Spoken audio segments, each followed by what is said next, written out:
Hey everyone, this is Emmanuel here with your 1 minute mentoring. I wanted to do a video based on what we're talking about today, which is unconditional love for yourself. And one of the things that I want to start off with in the beginning, because yesterday was Sunday, is this concept that I read about in Isaiah. And a lot of these 1 minute mentorings just come to my mind as I'm kind of praying about it. What should these people hear? And whether you're a Bible believer or not a Bible believer, you can take this as a parable, you can take this as reality. One of the cool things that Isaiah said many, thousands of years ago, is that he said, "Thy walls are continually before me. Thou art engraven in the palm of my hands," which is what the Lord was speaking through him as a prophet. And that's one of the most powerful things if you think about it. Imagine if you woke up in the morning and you saw like a poster of yourself everywhere. Like it was like the whole wallpaper, everything was covered in you. And then even if you were to look at your hands while you're washing your hands, you would just see pictures of you on there. And that'd be pretty flattering. And this is what kind of the Creator is saying to all of us, is that when I wake up in the morning, thy walls are continually before me. And whenever I look at my hands, you're engraven in my hands. It's very personal. And also there's even different scriptures where he knows the numbers of hair in your head. I mean, we can't really count it. It would take us forever to count it.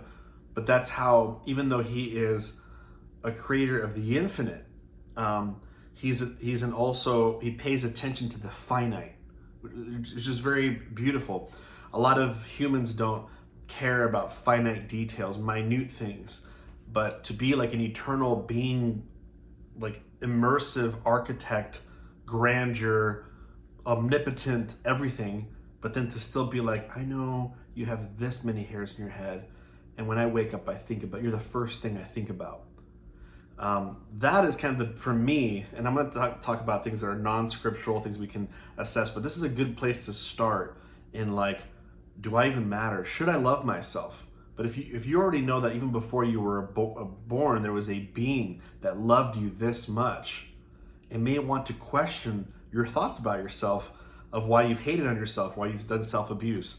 And so for me, I don't care what scriptural book you read, whether it's Buddha or Islam or whatever you read, I don't care what religion you are, but refer to some of these religious books, and I'm telling you, one of the main themes you'll see is this love from the Creator. It's unconditional, which is highly different from our conditional love that we have for ourselves. If we do this, then we should be loved. If we do this, then I'll love myself. That's not how celestial beings work. And so again, that's my 1 minute mentoring, is if you haven't dived into some religious book recently or some spiritual book recently, look for something that's a common denominator, and it's this loving being. And that if it may take us some time to believe this being, but the only way that you'll get to that point is if you keep immersing into their journals, into the scriptures. That's their journals of humanity. So with that, hopefully you enjoyed this, and we'll talk soon.